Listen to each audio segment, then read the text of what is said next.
श्री प्रवर भगवत योगेंद्र स्वामी ग्रंथराज परमार्थ प्रकाश जी में वस्तु स्वभाव की व्याख्या कर समझा रहे हैं।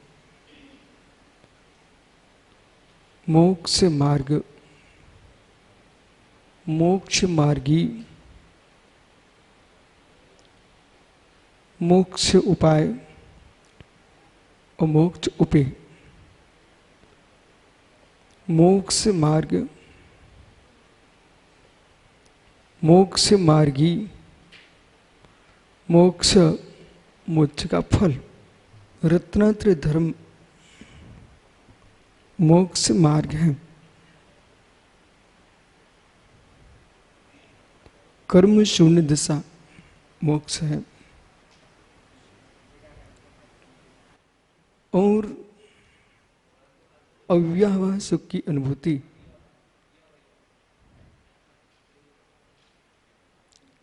अव्यावह सुख की अनुभूति एक मोक्ष का फल है। जिस जीव ने मोक्ष सुख पर विश्वास नहीं किया उसके लिए पूर्व द्वाह सूत्र में आचार्य भगवान ने समझाया, अहो जीव, निर्विकल्प पर विकल्पों से शून्य होकर के बैठा पुरुष अपने आप में कहता मैं सुखी हूं। फिर उस साधक से कहा, जो परम सुख का भेदन कर रहा है योगी, इस पर रसना ग्रहण चक्षु स्रोत पांच इंद्रिय का कोई भी विषय उसके सामने नहीं है, फिर भी कहता मैं सुखी हूं, आह्लादित हूं। ये जो आह्लाद है ये सुख है। यही आह्लाद, यही सुख आपका परम आनंदभूत है। जब क्षणिक विकल्प शून्य होने पर इतना आनंद जीव को साधना में आता है, जहाँ 148 कर्म की प्रकृतियां समाप्त हो चुकी हैं, ऐसा आत्मा परम मोक्ष में कितना आनंदित होता है, इसकी व्याख्या पूर्व में की। अत अस्मिन् मोक्षे पूर्व तत्ने सुखम अस्ति तत्से मोक्ष रूपम कथति। जिससे मोक्ष में अतीन्द्रिय सुख होता है, उस मोक्ष के स्वरूप को यहां पर कहते हैं। जीवम सो परमोक्ष मुनि जो परम पुलहु कम कलंक विमुक्त हूं नाड़ी बोली सहू।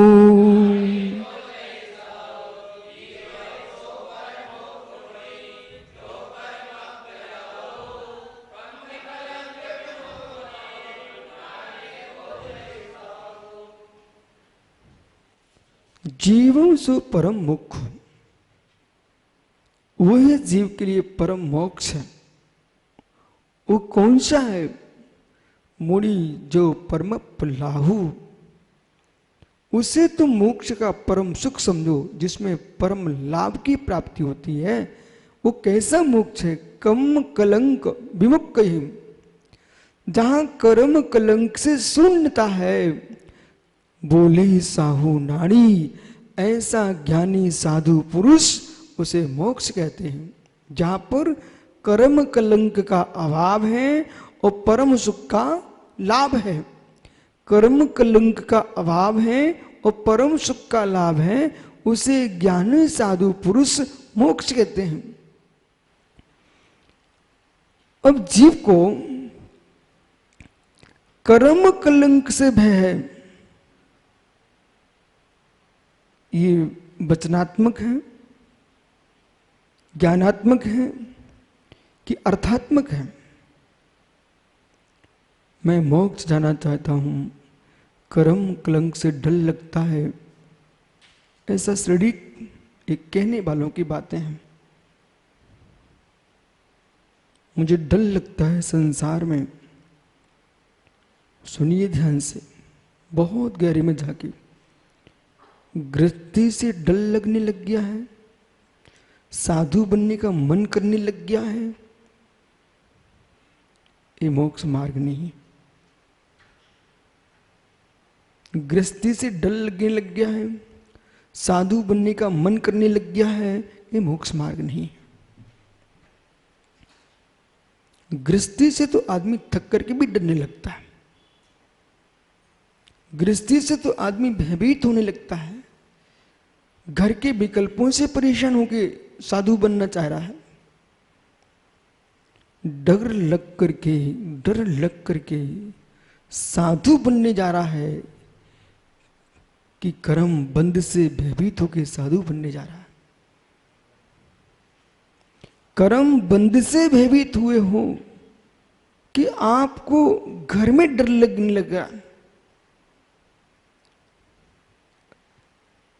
अब मन नहीं लगता घर में कहीं भी।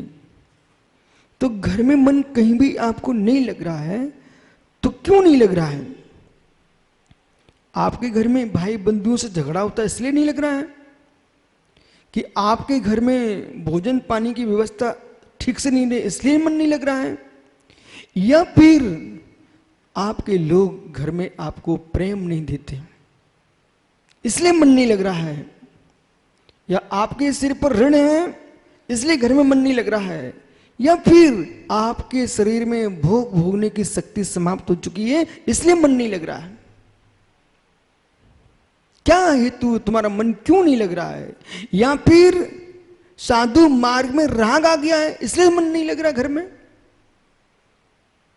या आपको साधु विशेष के प्रति प्रेम है इसलिए तुम घर ना छोड़ना चाह रहे हो? क्यों छोड़ना चाह रहे घर? साधु क्यों बनना चाह रहे आप? ये प्रश्न खड़े करो अपने मस्तिष्क में। यदि आपको घर में मन नहीं लग रहा है तो ये प्रश्न खड़े कीजिए।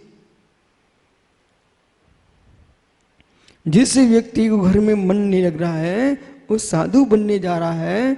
मित्र, इतने प्रश्न आप खड़े नहीं करोगे। ये जितने मैंने प्रश्न किए इन एक भी प्रश्नों के उत्तर में वो सच्चा साधु नहीं है।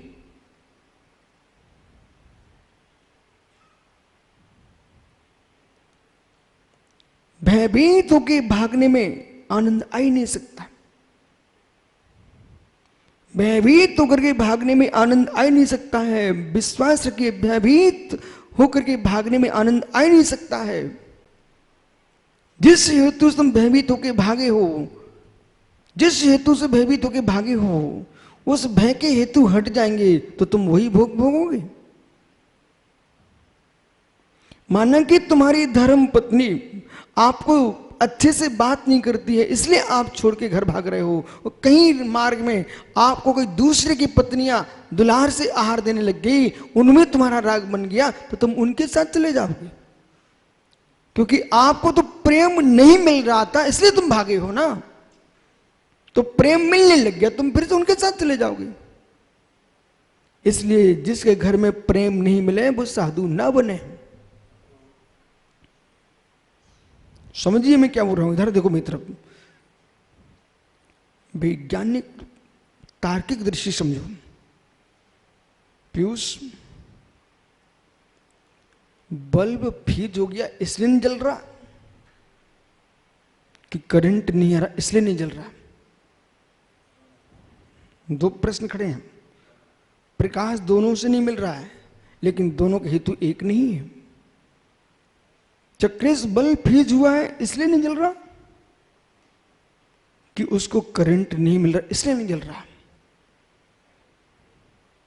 यदि करंट नहीं मिल रहा इसलिए नहीं जल रहा है तो तुम ये मत सोचना ये जलेगा नहीं। ठहरिए, मैं क्या बोल रहा हूं। ये मत सोचना कि ये जलेगा नहीं। जहां करंट मिलेगा ये जल उठेगा। ऐसे जिनकी वासनाएं फ्यूज नहीं हुई हैं, इच्छाएं फ्यूज नहीं हुई हैं, इनको अनुकूल करंट नहीं मिला इसलिए बंद बैठे हुए हैं। और करंट मिलने लग जाएगा फिर से जलने लग जाएंगी वासनाएं। इसलिए मोक्ष मार्ग शरीर के अस्वस्थ नपुंसकों का मार्ग नहीं है। मोक्ष मार्ग शरीर के अस्वस्थ नपुंसक जीवों का मार्ग नहीं है। शक्ति होने पर भी विरक्ति है, उनका मोक्ष मार्ग है। शक्ति होने पर भी विरक्ति है, उनका मोक्ष मार्ग है। तुमको प्रेम का करंट नहीं मिल रहा, दुलार का करंट नहीं मिल रहा, इसलिए तुम घर से भाग रहे हो। वो जहां मिलेगा वहां वही बरस जाएगा दुलार तुम्हारा। बोलिए भोला। फिर आप गांव गांव में माता खोजोगे, गांव गांव में भाई बंधु खोज लोगे, और ऐसे चिपकोगे, घर के भाई के बच्चे को खिलाने का मन नहीं किया, फिर तुम भक्तों के बच्चों को खिलाओगे,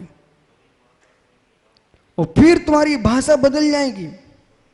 और मालूम चला चक्रेश, जैसे कोई अपने माता पिता के पीछे सच्चा बेटा सेवा में लगा हो, ऐसे कितने त्यागी वृंद धनपतियों की सेवा में चिपके रहते हैं। धनपतियों की सेवा में, नेता अभिनेताओं की सेवा में चिपके हुए हैं। तुम्हारा मोक्ष मार्ग कहां है? तुमको करेंट नहीं मिला इसलिए तुम बुझे बैठे होते, और जैसे ही मौका मिलेगा फिर तुम उथल पुथल मचा दोगे। वो तुम्हारी प्रवृत्ति कैसी है? पानी सूख गया, मछली मूर्छित पड़ी हुई है, अभी प्राण नहीं गए, खत्म नहीं हुई, मूर्छित पड़ी हुई, क्योंकि पानी नहीं है। समय पे पानी में मिल जाए उसको, पुनः दौड़ने लग जाएगी। ऐसे संजय पंडित जी,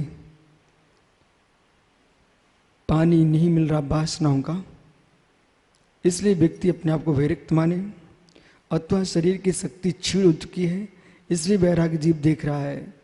जिस दिन शरीर में शक्ति आ जाएगी, पुनः वासना की मछली दौड़ने लग जाएगी। इसलिए आगम कह रहा है, भयभीत होके मुनि मत बनना।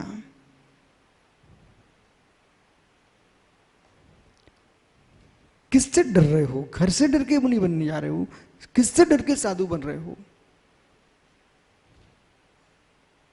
इसलिए अभी बहुत विषय आगे है। ये 10 नंबर का द्वा सूत्र है, जहां मोक्ष की बात कर रहे हैं। नानी बोली साहू, ज्ञानी साधु बोलते क्या? परमप लहू, जो परम सुख को प्राप्त करता है, कर्म कलंक शून्य होकर के अविधर्ती को मेरी तरफ पुनः मुड़िए। वस्तु की अनुपलब्धि में साधना कर रहे हो कि उपलब्धि में साधना कर रहे हो?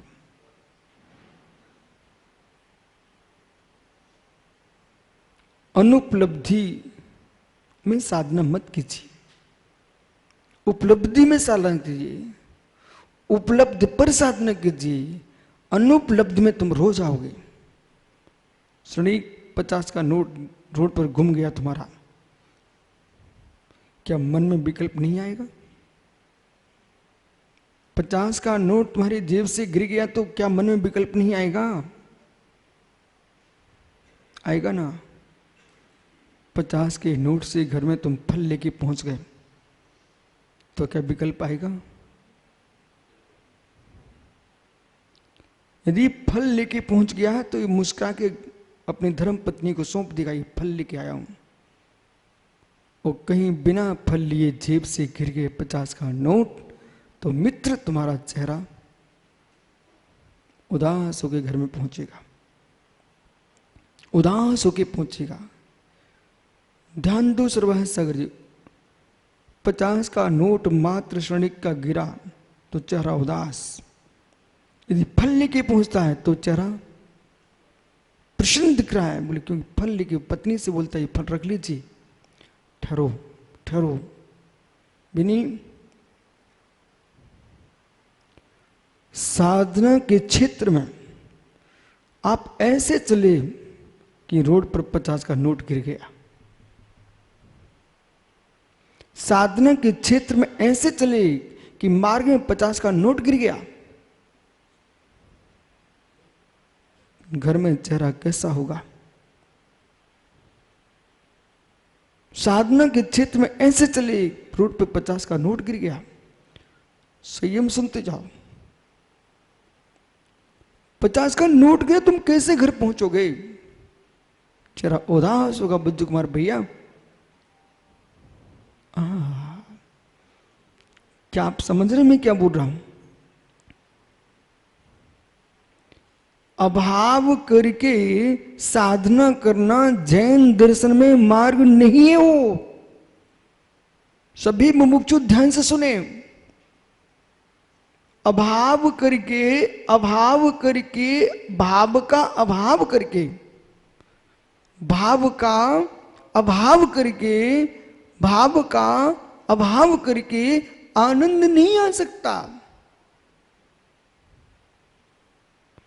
ओह, भाव का अभाव करके। सुनिए ध्यान से, गजब।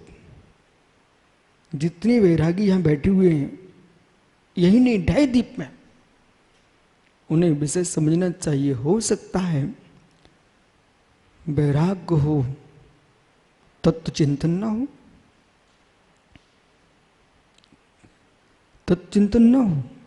चक्रेश, तब आचार्य भगवंत छत्र चूड़ामणि करता बादी उसी स्वामी को लिखना पड़ा। मुद्रा ध्यान दो। तत्व ज्ञान बिना नाम निर्गंतमपि निष्फलम। तत्व ज्ञान बिना नाम निर्गंतमपि निष्फलम। तत्व ज्ञान से विहीन निर्गंतपना भी निष्फल है। अभी आपको अंदर का विषय देता हूं। जो मुद्राज बन चुके हैं वे भी सुने, और बनने की भावना रखते वे भी सुने। जो घर में बैठे वे भी सुने, जो बन के बैठे बाहर वे भी सुने।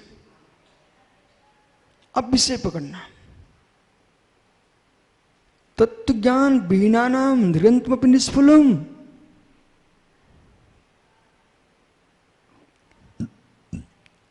अभाव अभाव का आनंद नहीं है। अभाव करके अभाव में ही मर जाना आनंद नहीं है। चक्रेश, यदि समझदार हो, ज्ञानी हो तो सुनिए।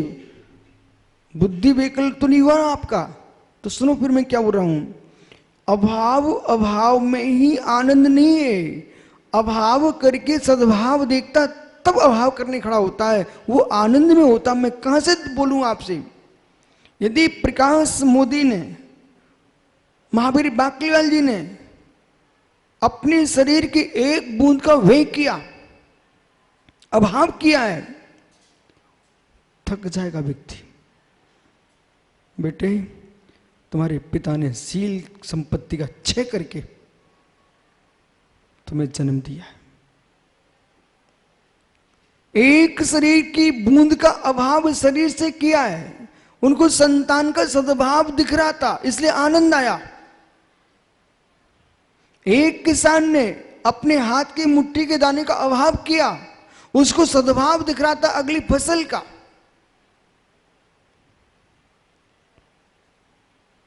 अभाव ही अभाव कर दिया जाता तो संसार का क्या होता है।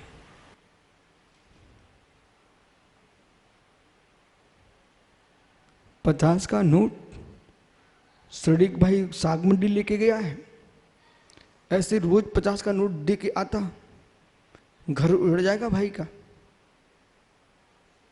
यदि नोट दे के गया है तो थैला भर के भी लाया है। जो जीव मोक्ष मार्ग में निसंग सागरी, बेटा समझ में क्या बोल रहा हूं भाई, इधर देख। जो जीव मोक्ष मार्ग में चल दिए, संग में उन्हें परेशानी, संग में उन्हें परेशानी। मुनि बन के पागल बे लोग होते हैं। सुब्रत सागरी, तुम यहां मुस्कुरा रहे हो राजा बन के। बेटा जाओ मुनि संगों में, मैं आपको बता देता हूं कितने मुर्जा बेचारे डिप्रेशन में।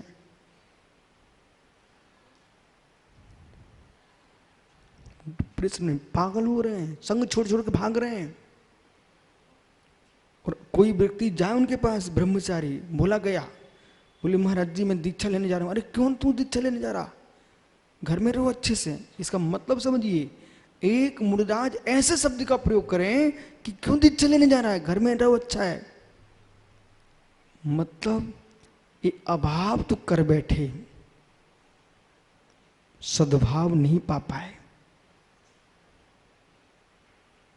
ये अभाव तो कर बैठे, सच्चा अभाव भाव में जाने वाला जीव कभी मुनि बन के डिप्रेशन में नहीं जा सकता, पागल नहीं हो सकता।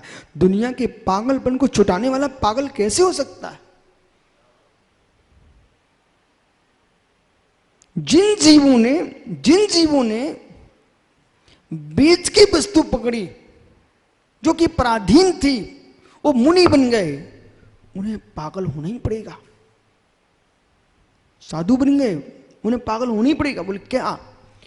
जो वस्तु पराधीन थी उसे पाने के लिए साधु बन गए। महात्मा पुरुष सागर जी, इधर देख भाई, जो वस्तु पराधीन थी, जैसे कि आपने कहा महावीर बाकलीवाल जी से मैं प्रवचन करूंगा, मुझे जिनवाणी चैनल चाहिए, पारस चैनल चाहिए, आदिनाथ चैनल चाहिए, और देश के संस्कार चाहिए, दुनिया की टीवी चैनल चाहिए, मैं प्रवचन करना है। ठहरो बेटा। उन्होंने कह दिया महाराज जी हम चातुर्मास करा सकते, ये खर्च हम नहीं कर सकते। सीधा उत्तर दे दिया। फिर आपने क्या किया, मोदी को बुलाया, भाई आप ही कर दो। उन्होंने बोल दिया महाराज जी कोई दाता होंगे तो मैं कर सकता हूँ, मैं नहीं कर पाऊंगा। सुनते जाना सब बातें आप। वहां से भी तुम्हारा उदास। फिर तुमने मालूम किया, अरे दुर्ग में मेरा चेला रहता क्षणिक, उसे बुलाया। बोले क्षणिक थोड़ा प्रचार प्रसार होना चाहिए, हम तपस्या कर रहे हैं, टीवी पर आना चाहिए मुझे। अच्छा। उसने कह दिया महाराज जी अभी अभी मेरी शादी हुई है, अब मुझे घर देखना है।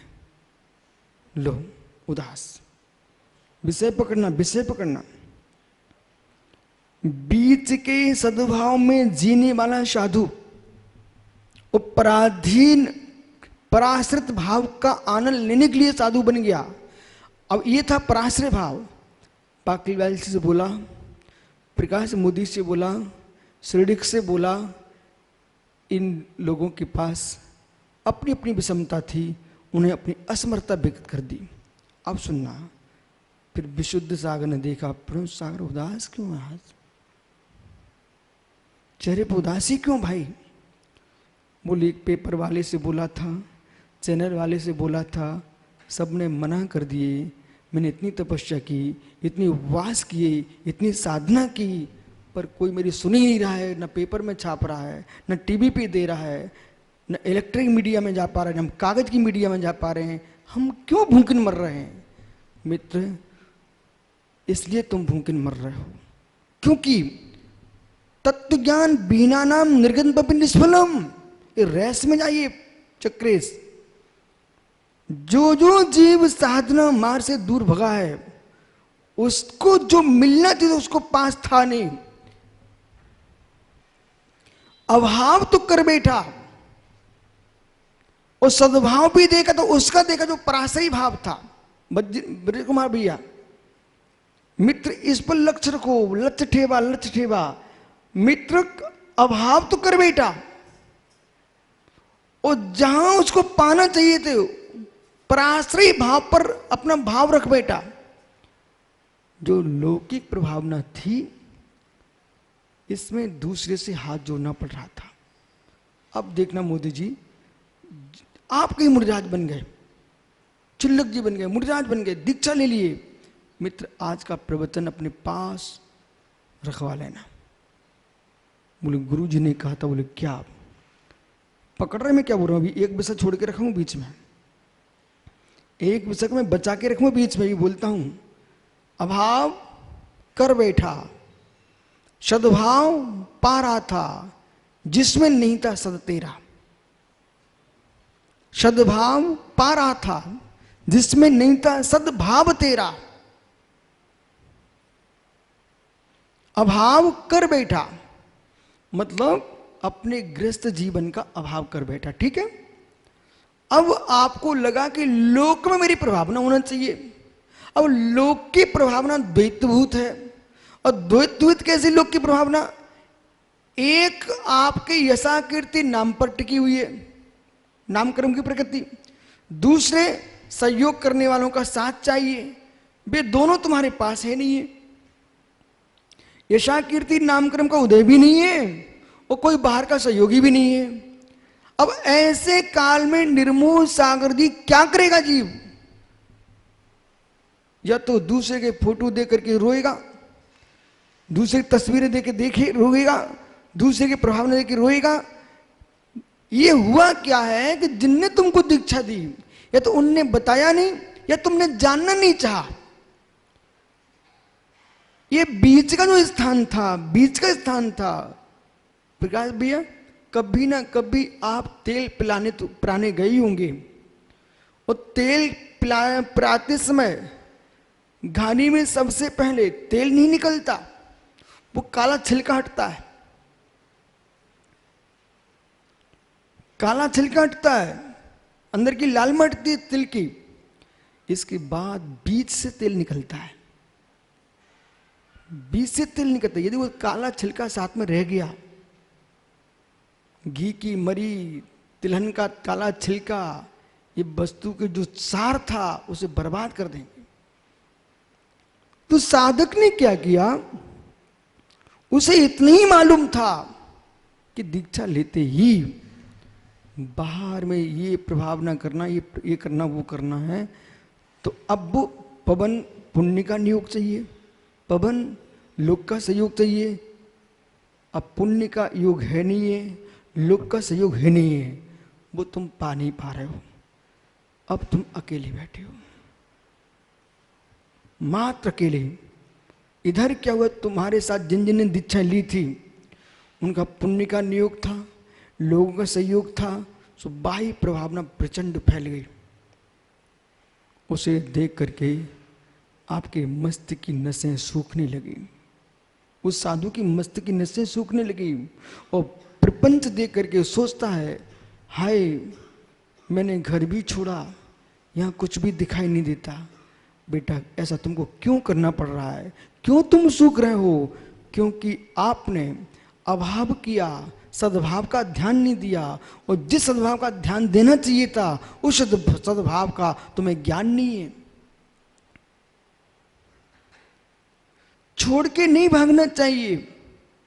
हमारे सिद्ध भगवान है ना, सिद्ध भगवान वे मुक्त नहीं है। सुनो जब सभी ज्ञानियों, हमारे जो सिद्ध परमात्मा हैं, जो सिद्ध श्राप राजे हैं मोक्ष में, वे मुक्त ही नहीं है। वैद्य जी, भगवान सिद्ध मुक्त ही नहीं है।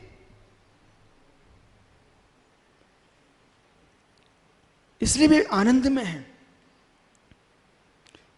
मुक्त ही नहीं है। सुनिए, मुक्ता मुक्तैक रूपो यः कर्मभि संविदात्मा अक्षयम परमात्मानं ज्ञान मूर्ति नमामि तम।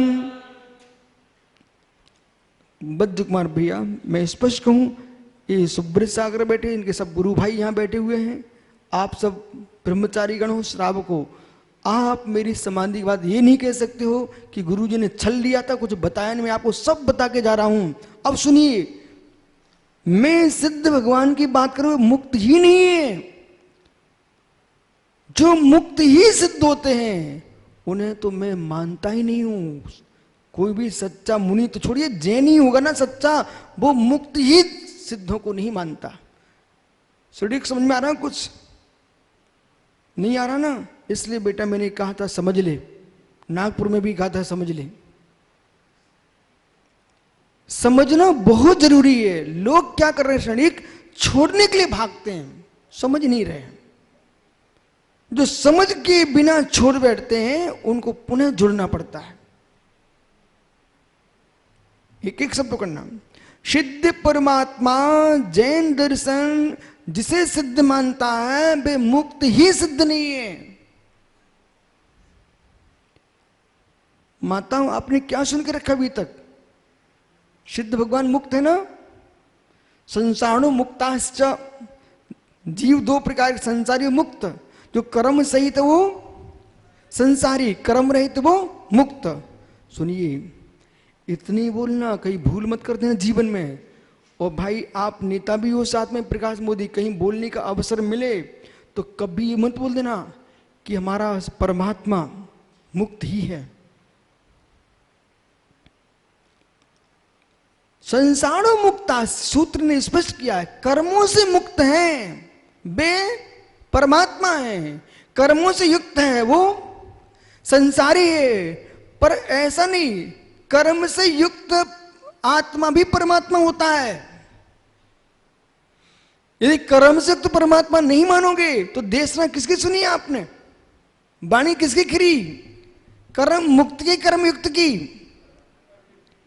कर्म मुक्त की देशना नहीं खिरती, कर्म मुक्त परमात्मा की देशना नहीं कीर्ति, कर्म युक्त परमात्मा की देशना कीर्ति है। अरिहंत भगवान चार कर्मों से युक्त हैं, उनकी देशना कीर्ति है। वो सिद्ध परमात्मा आठों कर्मों से मुक्त है, अशरीरी है, उनकी देशना नहीं कीर्ति। बराबर? तो आप लोग मुक्त आत्मा को ही परमात्मा मानते हो कि अमुक्त आत्मा को भी परमात्मा मानते हो? बोलिए बोलिए। ऐसा बोल मत बैठना कि मैं अमुक्त को ही परमात्मा मानता हूं। अमुक्त को ही तुमने परमात्मा मान लिया तो अरियंत भगवान की पूजा बंद हो जाएगी, वे कर्म युक्त हैं। बराबर? अभी सामान्य परमात्मा की व्याख्या कर रहा हूं, थोड़ी देर से मुक्त में भी अमुक्त खोजूंगा, तो मतलब समझो। मैं कई बार बोल चुका हूं, बोलता रहूंगी अंतिम सांस तक कि ज्ञानी बुद्धि का बेकल हो तो ये मत सोचना कि भोजन करने के लिए मुनि बन जाऊंगा तो व्यवस्था बनती रहेगी। बुद्धि संपन्न जीव ही भगवान आत्मा का निर्णय कर पाएगा। अब सोचिए, कठिन लग रहा है कि नहीं? पीयूष तुम जानते हो, परंतु तत्क्षण में चिंतन करने की अब सामर्थ्य खोजो ना। जो मैं अभी बोल रहा हूं आप सोच के आए क्या ऐसा सुनूंगा? नहीं आए ना?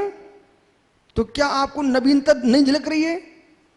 मैं ये कह रहा हूं कर्म युक्त परमात्मा भी पूज्य है और कर्म मुक्त परमात्मा भी पूज्य है। अब श्रृडिक के यहां महाराज जी पहुंचे, तो जब महाराज जी पहुंचे प्रकाश मोदी जी आहार के लिए, अब इनने क्या किया, कुछ लोगों की बातें इनको मस्तक में याद हो गई और इनने क्या किया, जैसे मुनिराज इनके घर में पहुंचे इन्होंने पड़घान किया, पूजा करना प्रारंभ किया। और पूजा करने के बाद क्या बोलते हैं, ओम ब्रीम श्री अमुख सागर जी बीतरागी मुंडिभ्यो अत्रो तिष्ठो, बार बार बीतरागी बीतरागी बोल रहे हैं। ठीक, बहुत अच्छा बोल रहे हैं, बहुत सुंदर लग रहा है। लेकिन हमसे पूछोगे ना जिनवाणी से, तो इनसे मैं पूछ लूंगा धीरे से, क्यों मित्र तू बीतरागी मुनि को आहार देता कि सरागी को? प्रश्न का उत्तर दो। देश का कोई भी धुरंधर विद्वान आचार्य मुनि, उनसे मैं प्रश्न कर सकता हूं कि आहार लेने बीतरागी मुनि जाते कि सरागी? उत्तर दो, क्योंकि चिंतन बढ़ा आपका आगम से होना चाहिए। ये सड़क क्या बोले, ओम ब्रीम से बीतरागी मुनिभ्यो, फिर मालूम है क्या बोलता, मैं मात्र बीतरागी मुनियों को मानता हूं। अरे मित्र, जब ज्ञान होना चाहिए, बीतरागी मुनि आहार नहीं लेते, सरागी मुनि ही आहार लेते हैं। वीतराग संज्ञा 7वें गुणस्थान से प्रारंभ होती है और 6वें गुणस्थान में आहार होता है, सरागी मुनि होते हैं। गोचरी आहार वृत्ति 6वें गुणस्थान में होती है, 7वें गुणस्थान में आहार संज्ञा का अभाव होता है बेटा। इसलिए ऐसा मत बोल देना, बोले मैं तो बीतरागियों को मानता हूं। रागियों के, बीतरागियों के रागी हो कि वस्तु स्वरूप के जानने वाले हो? फिर मैं मात्र भावलिंगियों को ही पूछता हूं। अरे भावलिंगियों के पुजारी, तुम ये तो बताइए वो भावलिंग होगा किसमें? जब तक द्रवलिंग नहीं होगा तो भावलिंग प्रकट कहां करेंगे आप? और आंखों का विषय भावलिंग नहीं होगा, आंखों का विषय द्रवलिंगी होगा। इसलिए कभी कभी जीव बहुगुणज्ञता के राग में गुणों को छोड़ बैठता है, उसे पता ही नहीं है। इसलिए ज्ञानी वीतरागी निर्गंत मुनियों की सेवा करो, लेकिन ध्यान रखना सरागी मुनि भी वीतरागी है, इतना और सीख लो। बोले सरागी मुनि भी वीतरागी है। अब लगाइए क्रम से। अब भी आपने छठवें गुणस्थान को विसरागी कहा है, सराग संयम है, और सप्तम गुणस्थान से वीतराग संज्ञा है। फिर आपने ये वीतराग पुनः कहा, आपने इसलिए कहा ओह भैया भैया, यदि सम्यक दर्शन आपको प्रकट हो गया तो तुमने मिथ्यात्व को जीता कि नहीं जीता? मिथ्यात्व को जीता कि नहीं जीता? छायक सम्यक दृष्टि को, अवरज सम्यक दृष्टि, छायक सम्यक दृष्टि जीव को जिनागम में तत्व रायवार्तिक ग्रंथ में लिखा वीतराग सम्यक दृष्टि। वीतराग संज्ञा क्यों आई? मिथ्यात्व को बीत गया उसका, ठीक। फिर जो जीव मुनिराज बना है उसने मालूम असंयम को जीत लिया है, मिथ्यात्व को जीत लिया है, इसलिए वो मुनि भी वीतरागी है उस अपेक्षा से। परंतु प्रमाद है, प्रमाद नहीं बीता, इसलिए सरागी। इसलिए छठवें गुणस्थान में भी वीतरागी है। किस अपेक्षा से? असंयम बीत गया है इसलिए वीतरागी। फिर आहार लेते हुए वीतरागी, आहार लेते हुए वीतरागी है वो, फिर भी सरागी, क्योंकि अभी आहार संज्ञा है। अप्रमत्त गुणस्थान में वीतरागी, क्योंकि अब आहार संज्ञा समाप्त हो चुकी है, प्रमाद समाप्त, इसलिए वीतरागी। और आप जब शुक्ल ध्यान की दृष्टि से व्याख्या करोगे तो आठवें गुणस्थान से वीतरागी, और श्रेणी की दृष्टि से कथन करोगे तो 11वें गुणस्थान में वीतराग संज्ञा प्रारंभ होती है, 10वें गुणस्थान तक का साय भाव है, वहां वीतरागता नहीं है। इसलिए उपसम श्रेणी का आरोहण कर रहे हैं बेवीतरागी शुद्ध उपयोगी। चतुर्थ गुणस्थान में वीतरागी संज्ञा क्यों दी? जिसने छायक सम्यक प्राप्त किया है उस जीव के लिए मिथ्या कर्म की 7 प्रकृतियों का जीत लिया है, इसलिए वीतरागी। लेकिन श्रावक की बात कर रहे हैं, लेकिन संयम अपेक्षा वो अभी सरागी ही है, असंयम है उसके साथ। तो ये सारी की सारी व्याख्याएं आगम के परिप्रेक्ष्य में समझना चाहिए। अब आइए पुनः परमात्मा के पास चलते हैं, क्योंकि विषय बहुत नहीं विस्तार बढ़ा दोगे तो कुछ भी समझ में नहीं आएगा। परमात्मा को हम मानते हैं, जिनकी हम अवहेलना कर रहे हैं, तो मुक्त परमात्मा, अमुक्त परमात्मा। अरिहंत भगवान अमुक्त परमात्मा है 4 कर्म की अपेक्षा। अरहंत भगवान भी मुक्त परमात्मा है भाव मोक्ष की अपेक्षा। अरिहंत भगवान भी मुक्त परमात्मा है भाव मोक्ष की अपेक्षा। सिद्ध परमात्मा भी अमुक्त है गुणों की अपेक्षा। सिद्ध परमात्मा भी अमुक्त है, सड़क देख बेटा, सिद्ध परमात्मा भी अमुक्त है गुणों की अपेक्षा। यदि मुक्ति हो जाएंगे तो जीवत्व का विनाश हो जाएगा। वे भगवान कर्म से मुक्त हैं, गुणों से मुक्त नहीं है। इसलिए प्रकाश मोदी जी, आप जैसा जीव चाहे तो इन यंत्रों के माध्यम से भूतार्थ जनागम का रहस्य सारे विश्व को भेज सकता है। जो लोग अब कहिए यहां पर, जो लोग ये भजन गा रहे हैं, ओ निर्गुण न्यारे पालनहारे, ये जैन दर्शन का घातक भजन है। इससे जैन धर्म का नाश होता है। क्यों? ओ निर्गुण न्यारे, ये वैशेषिक दर्शन बोल रहा है। ओ निर्गुण न्यारे, गुणों से शून्य, हमने क्या बोला? मुक्ता मुक्तेक रूपो या कर्म भी संविदादना अक्षम परमात्मा ज्ञान मूर्ति नमामतम। अकलंक स्वामी का स्वरूप संबोधन ग्रंथ का वाचन करना चाहिए आप लोगों को। और पहला ही श्लोक है, हे परमेश्वर आप 8 कर्मों से मुक्त हो, इसलिए मुक्त हो, लेकिन गणम अग्रुलभावम अटोणावंत सिद्धाणम, ये 8 गुणों से मुक्त नहीं हो, इसलिए आप अमुक्त हो। सिद्ध परमात्मा मुक्त भी है अमुक्त भी है, निर्गुणी नहीं है। कैसा? निर्गुणी नहीं है। यदि हमारे यहां सहस्र नाम में निर्गुणी लिखा है तो उसका हेतु अलग है। पर गुण से रहित है इसलिए निर्गुणी है, निज गुण में निर्गुणी नहीं है।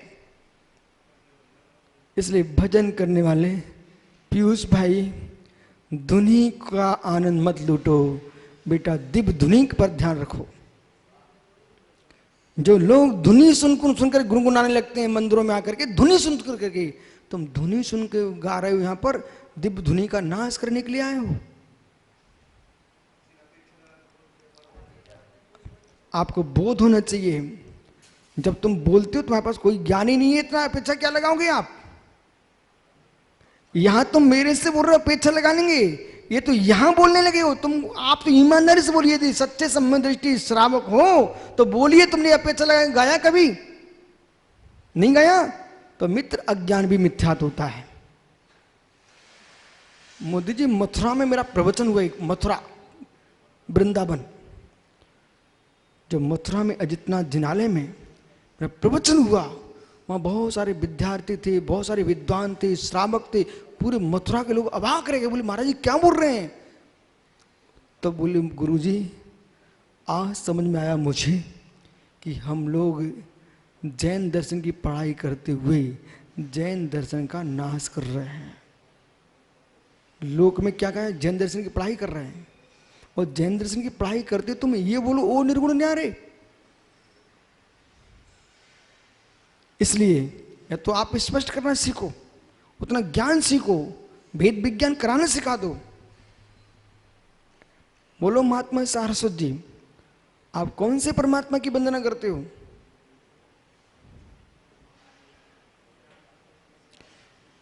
मुक्ति की करते कि अमुक्त की?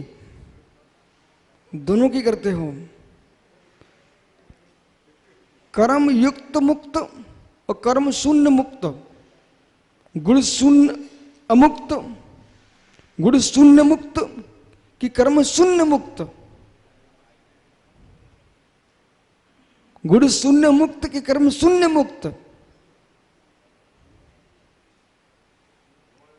कर्म शून्य मुक्त की वंदना करो तो स्वीकार है, पर गुण शून्य मुक्त की वंदना कर रहे हो तो आप पहले मिथ्या दृष्टि कहलाओगे। और परगुण शून्य निजगुण युक्त परमात्मा की वंदना करते हो तुम सच्चे सम्यक दृष्टि कहलाओगे।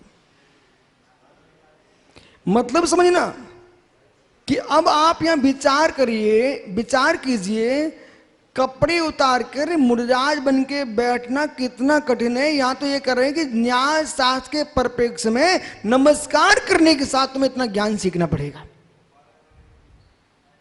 जब तक नमस्कार हम जब करेंगे, जब इतना ज्ञान कर लेंगे फिर सिर टेकेंगे।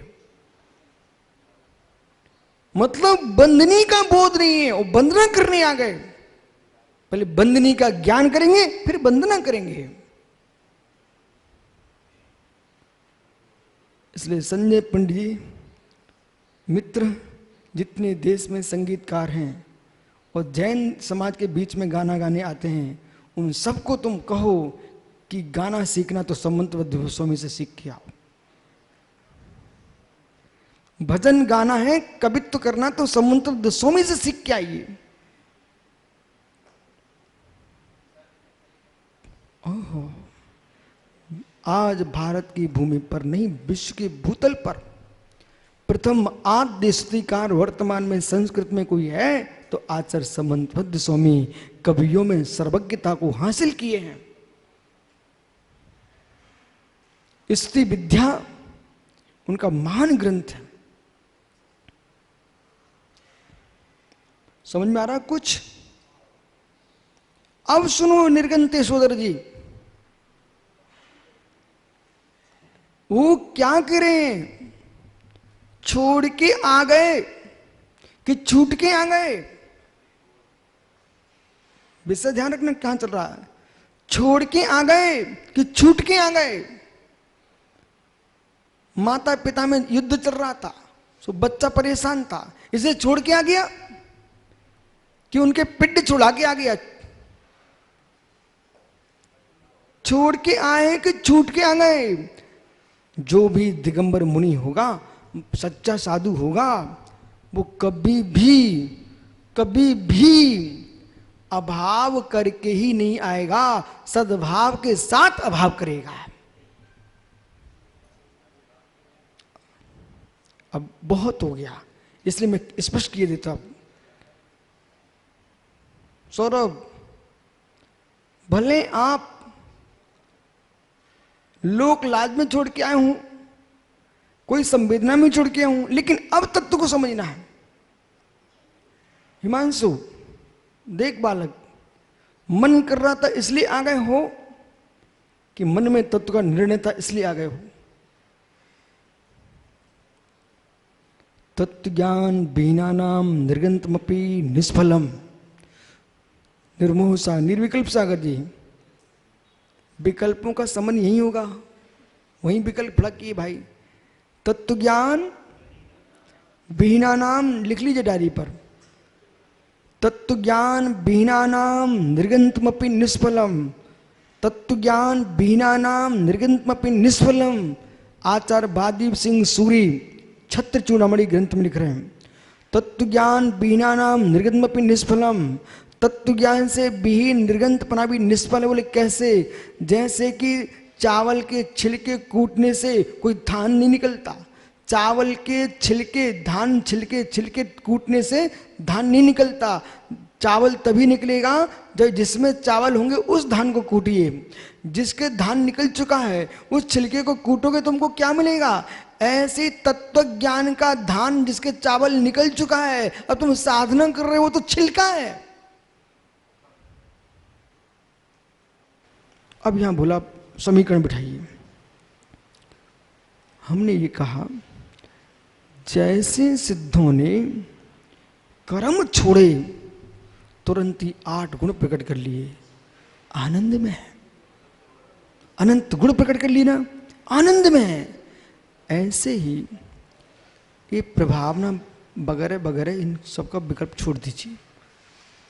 साधु बनते ही, जैसे प्रथम उदाहरण 50 का नोट साग मंडी में जाके फल खरीद के लाया तो मुस्कुरा के अपनी पत्नी को देता है सड़ी, ठीक है? ऐसे ही ये वस्त्र, आभूषण, सोना चांदी, घर कुटुंब सब कुछ छोड़ दिया। अब बीच का विषय नहीं पकड़ना। वो बीच का विषय पकड़ते ना वे लौट के घर पहुंच जाते हैं। बीच का विषय नहीं पकड़ना। जितने मुर्दाज हैं ध्यान दो। देखो ऐसा है, कभी कभी अपना चिंतन नहीं चलता सामयिक तक में, और प्रवचनकार के बीच में हमने बैठने पर स्वाध्याय के समय हमें वो बुद्धि मिलती जो हमने कभी सोचा ही ना हो। इसलिए मुनिराज को मुनिराज बन के जीना है तो इसे संभल के सुनिए आप। अभाव, अभाव, माइक देख इधर बेटा, अभाव सद्भाव के साथ। जैसे किसान ने बीज बोया तो घर के बर्तन से बीज का हो गया अभाव, ठीक है ना? परंतु वो देख रहा था फसल का सद्भाव। अब वो अभाव में भाव को देख रहा है। अस्मिन् भूतले घटम नास्ति, भूतल पे घट नहीं है, ये सामान्य। भाव के नाश में अभाव का उत्पाद, चक्रिस, भाव का नाश करके अभाव का उत्पाद।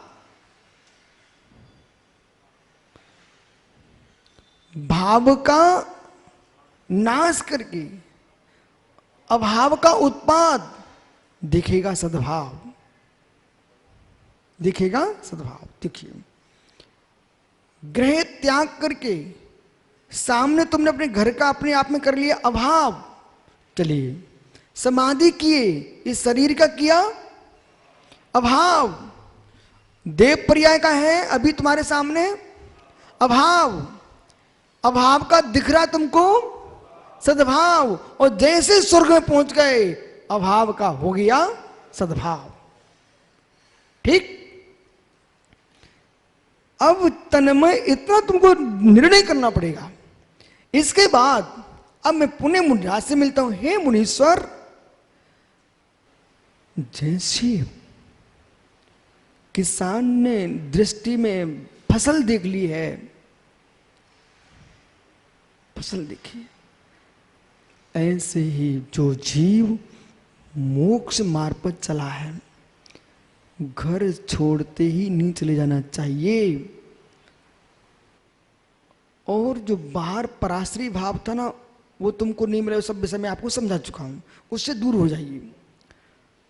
जो तुम्हारे अंदर प्रकट होता है, घर का कर लिया अभाव, वेश का कर लिया पूर्व वेश का अभाव, सुनते जाना, विषय सुखों का अभाव, लेकिन नहीं देख पाए सद्भाव, तो अभाव में ही तुम जीते रहोगे।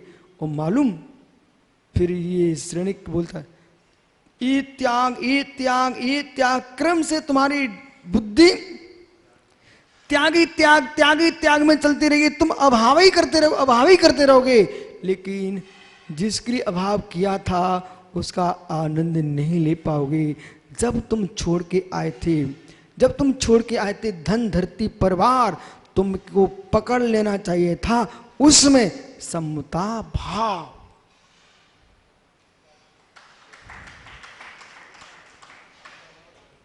पकड़ लेना चाहिए था, बोला समता भाव, समता भाव पकड़ लेते तो बीच में तुम कभी पागल नहीं हो सकते थे, बीच में घर छोड़ के नहीं जा सकते थे, साधना के मार्ग को छोड़ करके तुम बेटा समता भाव धारण कर लेते। और जो आत्मा की अनुभूति का रस टपकता योगी के अंदर, उसमें डुबकियां लगाता तत्व ज्ञान में। कौन मान, किसका सम्मान, माना अपमान समताम वितन्य, माना अपमान समताम वितन्य, मान अपमान में समता को धारण करता। और ज्ञानी बाहर में लोगों को तुम नंगे दिखते, बाहर में लोगों को तुम नंगे दिखते, और भीतर में मेरे मित्र तुम परम चंगे होते। यह दिगंबर योगी का स्वभाव।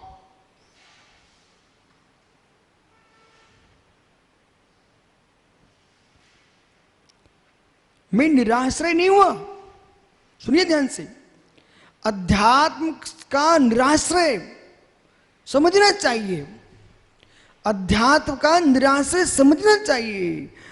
जिससे मैं निराश्रय हुआ हूं, जिससे मैं निराश्रय हुआ हूं, वह क्रोध मान माया लोभ विकार कामादिक विकार, इनसे हुआ निराश्रय भाव। स्वानुभूति का आश्रय में डूबा योगी राज।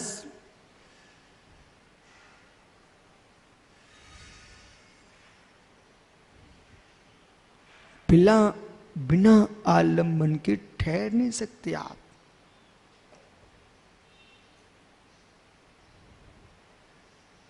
बोलो कुछ पीयूष, सन्नाटा क्यों भैया, सन्नाटा क्यों, बोलो ना। बोला बिना आश्रय के जी नहीं सकते।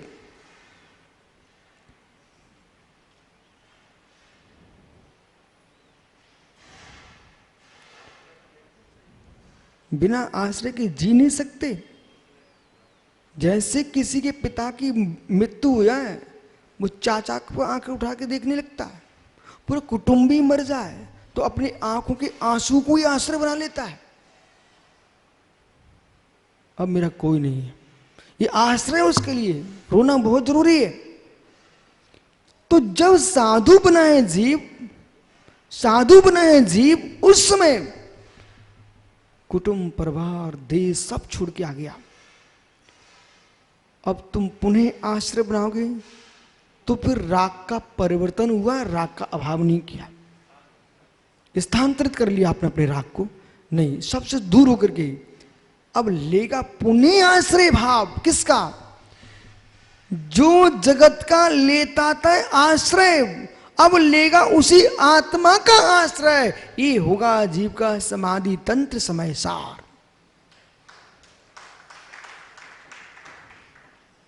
स्वाश्रय भाव, स्वाश्रय भाव। महात्मा पुनीत सागर जी इतना गहरा तत्व का निर्णय करेगा जीव, बेटा कभी पर में आंख उठा के नहीं देख पाएगा साधु।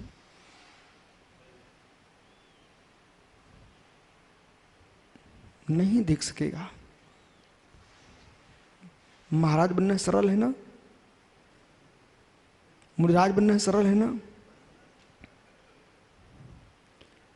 कपड़े उतार के फेंकने वाला साधु बनना सरल है। इच्छाओं को फेंकने वाला साधु बनो। फिर मैं कहूंगा, कपड़े पहनना कठिन है, साधु बनना सरल है। कपड़े पहनने के लिए पर वस्तु का प्रयोग करना पड़ता है, वो कठिन है। साधना का आनंद तो निज में ही प्रकट होता है, कहीं बाहर से लाना ही नहीं है।